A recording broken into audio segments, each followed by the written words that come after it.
What is going on, everybody? 'Tis I, the enigma of the gun airwaves, Miyanovich, welcoming you to Season 3 of the Liberal Gun Owners Lens podcast, where unprecedented perspectives are packed into the cargo hold for the LGO Lens spaceship Voyagio. That's fucking Italian.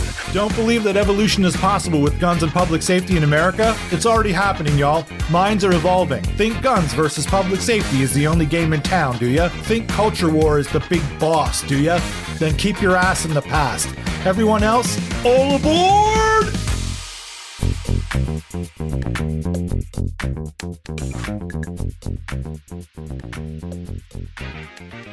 So, the 2024 election results.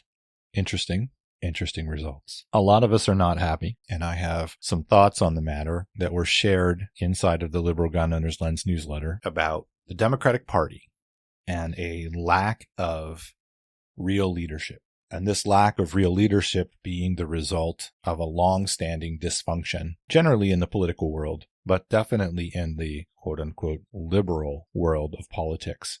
Inside the Beltway, as they say. So the results that we're seeing in the 2024 election are complex. The reasons for the results are complex. But the issue that I see that's most important is that the Democratic Party has no real leadership. And it hasn't for a very long time. And that is because the very culture, the very political culture of what has become modern liberalism, which, by the way, I do not actually believe is liberalism.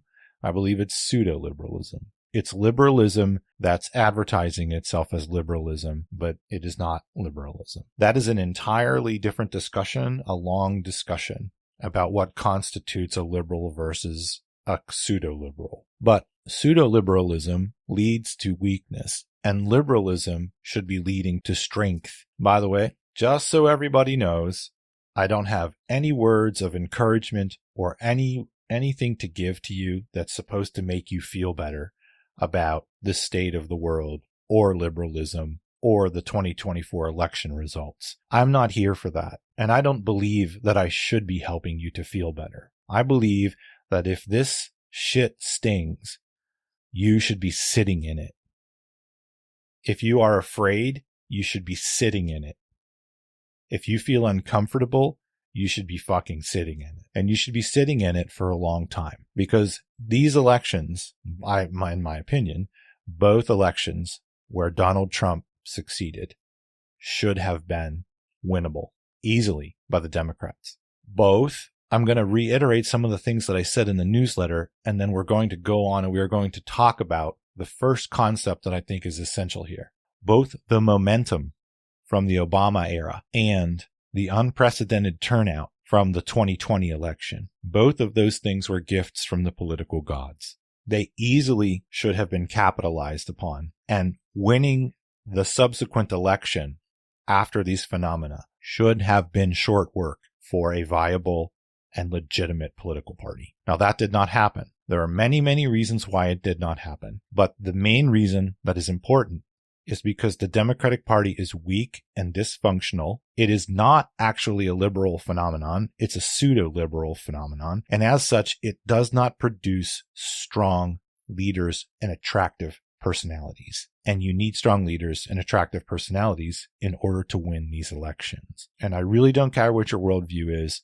You have to win these kinds of elections. You have to capitalize upon the momentum that is given in situations like the Obama era or the unprecedented turnout in 2020. You must be able to capitalize on those things. You must be able to cash that in, and you must be able to win. These are must-win elections. These are not elections like other elections. Many of you that are listening, you know exactly what Donald Trump represents. Now, I don't want to spend too much time talking about Trump, but he's a clown and he's dangerous. And there are reasons why he's dangerous. He's also not dangerous. Part of him is a joke, but he is also dangerous. And so is the MAGA movement. And so is anyone who doesn't recognize that Trump and the MAGA movement is dangerous for America in a number of different ways. As such, you need to be able to win these kinds of elections, and you cannot win them when the political party that's in charge is dysfunctional and weak, to the point where it is so ingrained now, this weakness, that it's essentially a bona fide dysfunction, a bona fide disease, in my opinion. The short political answer here is that whatever your worldview, if you're somebody who believes in progress, you need to be able to win these kinds of elections. Any road where someone is saying, it's all so fucked up, it's not worth my time, I'm not going to vote. Or this political party is not prioritizing my worldview the way that I see it, so I'm not going to vote. If you have that attitude in one hand, and in the other hand, you have the reality of Donald Trump being in office, and you have the reality of must-win elections, which these elections with Donald Trump involved are must-win elections. There are other elections in the history of at least my life that you can probably sit home for if you have that kind of an attitude. Okay, fine, but not these elections. These are must-win elections. So if someone is choosing to sit at home, then this is extraordinarily illiberal. It's extraordinarily immature. If you're sitting home because of your worldview during must-win elections, then you're both immature and not liberal. You're illiberal. You're something else. Must-win elections, the left doesn't win, and the reasoning is a lack of leadership in the Democratic Party and dysfunction in the Democratic Party that is now ingrained in the situation. And this is happening because the very culture that surrounds the left in America is producing toxicity and dysfunction. So, for lack of a better term, our side just lost the election, and Miyanovich is here basically blaming us. And that's exactly what I'm doing. We are supposed to take responsibility for our own side. We are supposed to take responsibility, look at our faults, grow from them, and accomplish things in the future that we should have accomplished before. That's what we're supposed to do. So I'm not here to make people feel better. I'm here to help people to understand what I see as the problem. And the culture that surrounds our politics is dysfunctional. But the problems that surround our culture outside of politics is also dysfunctional. And it feeds the political dysfunction. So we need to understand that the left side of the American political reality and the left side of the American cultural reality has within it a cancer. And that cancer is growing in its influence and effects. And we are going to talk about that cancer, that toxicity, over the next many episodes. But what we need to understand is the culture that we have is fucked up officially. And it would be very easy for everyone to point at DC and the Beltway and go, it's the Democrats. And it is the Democrats. But it's our culture that's also producing it. And this has been emerging for a long time. I've been observing it. It's quite obvious that it's happened and it's happening. And it's quite obvious that unless people like myself stand up and start shining the light on it and really saying something about it, things aren't going to change. The option or the idea that Washington, D.C. is so screwed, fuck it, let's let the whole thing fall apart. This is a highly illiberal perspective. You can never fully get the cancer out of politics. I'm not suggesting that we need to be able to somehow make a beautiful, healed political realm.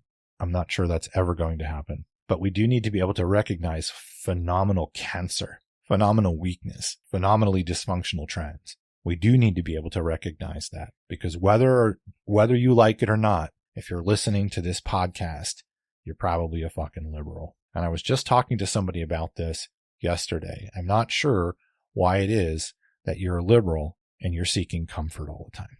The very nature of being a liberal is to be uncomfortable. Your very nature, you're on the planet to fight the problems. You're not on the planet to let Washington, D.C. fight the problems for you. So you can just vote every 4 years and fucking sit at home and be on the internet and go, fuck the conservatives, or whatever it is that you're saying. The very nature of being liberal is the nature of being a warrior, a fighter. The very nature of it is being uncomfortable and addressing the problems and looking at the problems at a level that other people are not, and processing them at a level of intelligence that other people can't. That's what you are. So if you're looking for placation, if you're looking to be soothed because Donald Trump won, you need to put on the big pants. You need to make a choice. Are you a liberal or are you not? Because a liberal is not going to allow the political reality to dictate what's up. And unfortunately, we have too many quote unquote liberals and progressives that are geared in that way. They want their worldview delivered to their front fucking door. And all they want to do is pay taxes and vote. I'm sorry, but that's just not how reality works. And that's not liberalism. So I think everybody has to make a choice. Are you a liberal or are you not a liberal? Okay. So the liberal road is the road of struggle and pain and annoyance and grind and doing the shit no one else wants to do and approaching issues at a level of intelligence or at a level of diligence that's completely unnatural. There is an issue. And the issue is the culture. It's not the politicians. That's part of it. It's our culture. And in order to understand this, we need to go pretty deep into human dynamics. So I want you to imagine that you are in a primitive culture where you have a village, and the village has simple dwellings, naturalistic dwellings, and like an ancient culture would. And within the village, you have people that are dealing with the in-village stuff. You're processing food, you're storing food, you're working on fires, you're working on the dwellings, you're teaching the children, perhaps you're trading back and forth, you're sharing ideas, you're doing art. Okay, that's the village. That's part A of the society, which is obviously the heart of it, the necessary heart of your little society. Now, there is a part B, and that part B are the people from your group or your tribe that have to live mostly or who have to work mostly outside of the village to make things happen. So if you have a village, you need to have security. If you have a village, people are going to need to hunt. If you have a village, people are going to have to go over to another village and trade. If you have a village, you're going to need a group of people that fight. And you need a group of people that go to the other village and practice diplomacy. And you need people outside of the village that are constantly outside of the village gaining other resources. You need people outside of the village that are exploring new places for resources and a potential place to move the village if there's an emergency or if you just need to move. So Group A are the people in the village. Group B are the people that are on the outside perimeter of the village, pushing out and taking activity outside of the village. Sounds facile, I know, but this is something that really needs to be drilled into everybody's head. Group A in the village is going to develop its own set of values, and Group B, who's outside of the village mostly, is going to develop its set of values.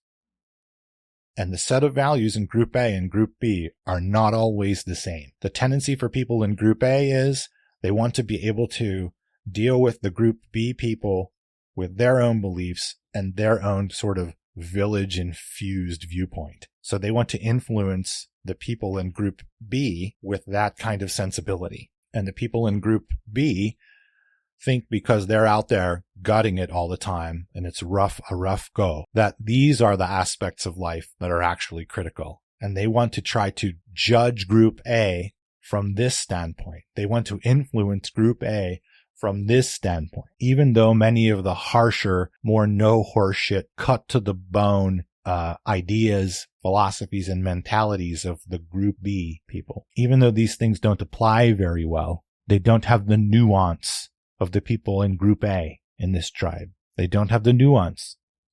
And the people in the village can't really live by that. The people in Group A want to influence the people on the perimeter, the warriors, the hunters, the diplomats. They want to influence the way that the people in Group B do things with the nuanced sensibility of being able to essentially sit in a nice, safe, and warm village all day. And the people in Group A believe that their viewpoint and their worldview from inside of the village is adequate and should be practiced by the people in Group B. The best scenario in the village is that people are rotating between groups so that everyone understands both worldviews. Everyone understands both sets of values and why they're important. You can't be dainty about people getting harmed and taking very, very little risk because that's what works around the children and that's what works in the village, and then try to take that same daintiness and use it to apply when you're in Group B. You have to have a roughness about you. You have to be more practical. You have to be more to the bone. You have to be able to kill. The best scenario is when the people of this tribe are rotated between Group A and Group B regularly so that everybody understands why both approaches matter for that society. There is a practicality down to the bone. There is a survival-based reality down at the bone of the belief system or the value system of the B group. You understand? The group of people that are out in the shit, down at the bone of reality. There's an essential pragmatism there, and it's not always pretty, and it's mostly definitely not domestic or highly domestic, I would call it. It's not highly domestic. Now, in this sort of facile example that I'm giving, this obviously translates over into all societies. You simply must be good at both Group A stuff and Group B stuff. You must represent Group A well and Group B well. You must understand the values of Group A and the values of Group B. You can't have belief systems in politics that only reflect Group A and ignore Group B. Your society won't make it. If you demonize the values in Group B, your society won't make it. If you're in Group B and you demonize the more domestic values of Group A, your society won't make it. And here's the problem with our culture. Our culture has almost entirely turned itself into a Group A phenomenon that demonizes or ignores the value set of the Group B aspect of society. There is a lot of demonization. There is a lot of ignorance or flat out ignoring the importance of more classical elements of our society. So what am I saying? In modern terms, economics mattered in this election. They mattered. And the resource reality of the United States of America always matters.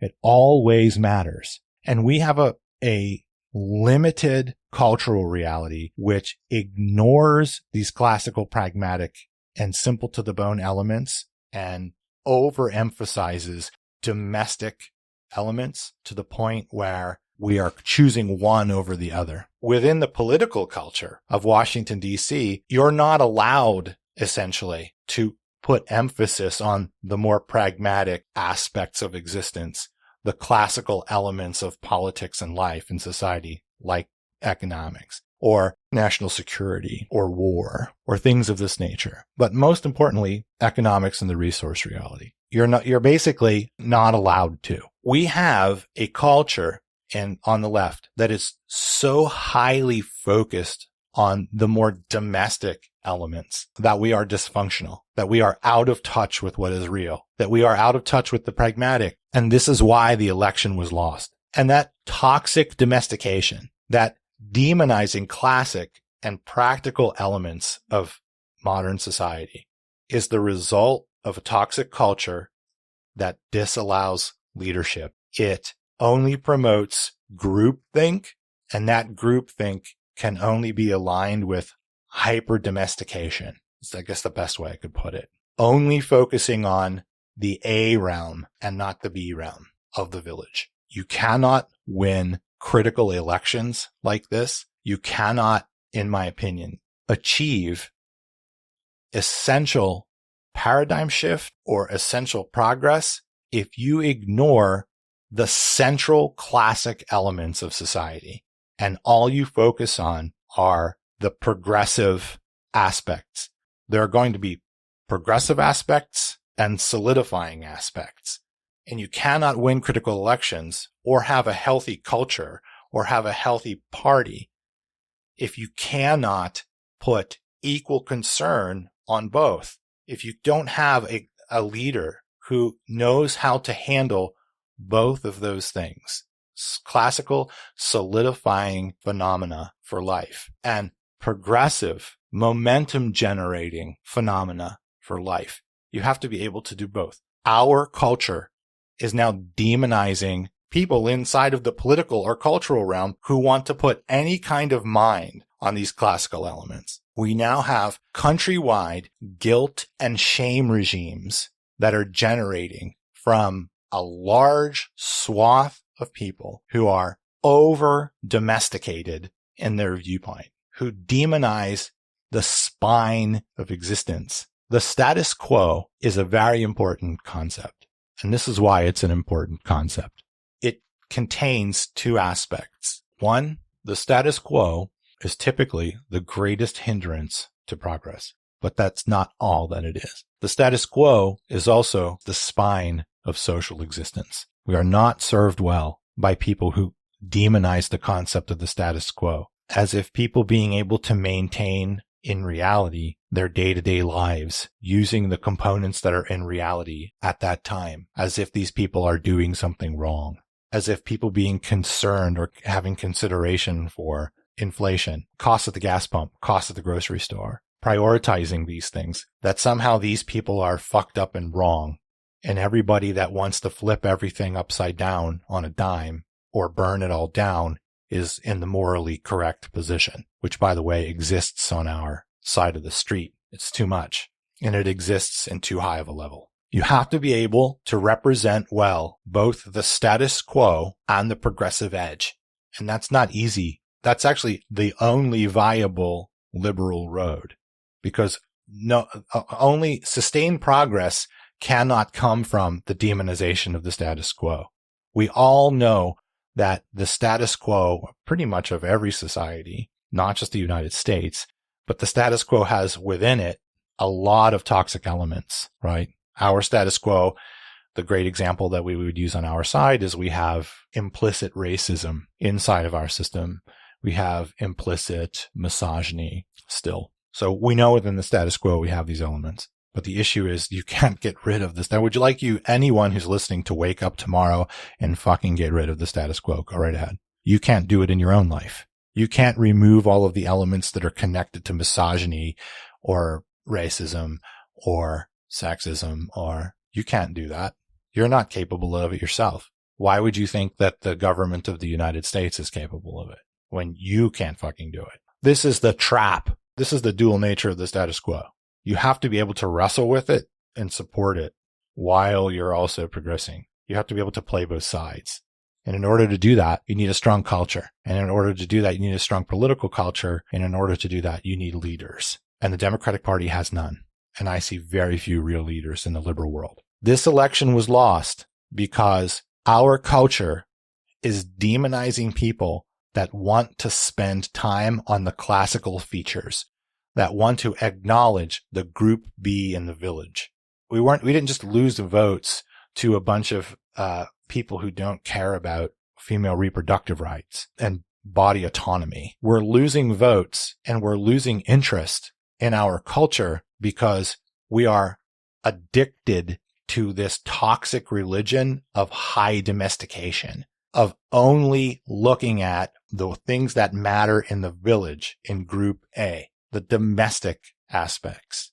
We're not looking at the rougher classical aspects and embracing those as well. As a matter of fact, we're shitting on people if they even try to do that. So I'm going to bring up a term which we're going to deal with later, and that is, this is classical Jungian emasculation. This is what this is. This toxicity is classic Jungian emasculation.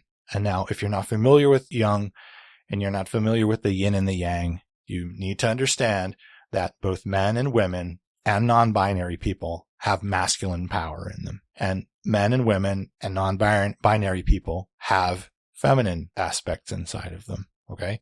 So this political dysfunction is cutting the nuts, figuratively cutting the nuts off of men, and figuratively cutting the nuts off of women, and figuratively cutting the nuts off of transgender people and non-binary people who would be leaders. All of these people can be leaders.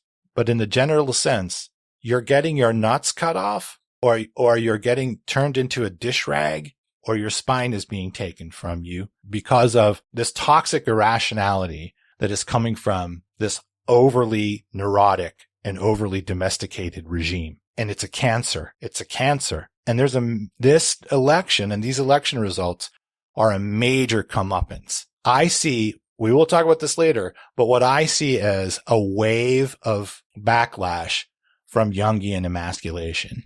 And it's only one indication of it. It's only one indication of it. There's also a backlash happening on our side of the street. And it isn't about men having power over women. It probably is to some degree on the right, I would say. There's still aspects of that, but to just look at that aspect would be to not see the whole picture. But you have a comeuppance coming on the left also. And the reason why you can't see that as much is because I find and it's typically men, but it's also happening with women also. Men on the left have a tendency to be more subtle and more quiet. But the place where we see it most is people are walking away from quote unquote liberalism. They're walking away from it. At this point, almost in droves, but it's been happening over the past, I would say, 5 years. But this hyper toxic, domesticated guilt and shame regime, right, is toxifying our culture, cutting off the nuts of people, trying to keep people away from being able to believe in both female reproductive rights and economics, female reproductive rights and national security. It's also trying to disallow people from caring about both, not merely people that only want to care about economics and not care about female reproductive rights. And what you see in this election are a number of things from a number of levels. One is you see the response of what happens whenever somebody like Donald Trump, who's a clown and he's a shit leader also, and they have a massively dysfunctional thing going on the right. When he can project the image of being strong on things like this, classical elements, and people respond to it. If we had a culture that allowed our side, quote unquote, our side, to be able to project the same kind of thing while we're projecting strength for the things that we care about, like female reproductive rights, gay rights, the environment, if we were allowed to do both of those and we had strong leaders, we would have been able to wipe the floor with Trump's ass both times at the polls. So this is a basic introduction. I'm going to do another episode here soon on a concept called the concept of anthropologic requirement and anthropologic throughput. So what I've just been talking about with classical elements being important, in every society, there's an anthropologic requirement. And that anthropologic requirement has to do with resources and economics. And the human mind is highly in tune with it. A lot of people seem to forget about it. But it doesn't matter if your society is socialist or communist or capitalist or egalitarian hunter-gatherer or pastoralist. There is an anthropologic requirement to waking up every day. And that anthropologic requirement, generally speaking, has very little to do with progressive concepts. It just has to do with A to B. That's what it has to deal with. Am I going to work? Am I earning money? Is that money going in the bank? Am I able to pay my bills? Am I able to do what I'm supposed to do? Is there food in the refrigerator?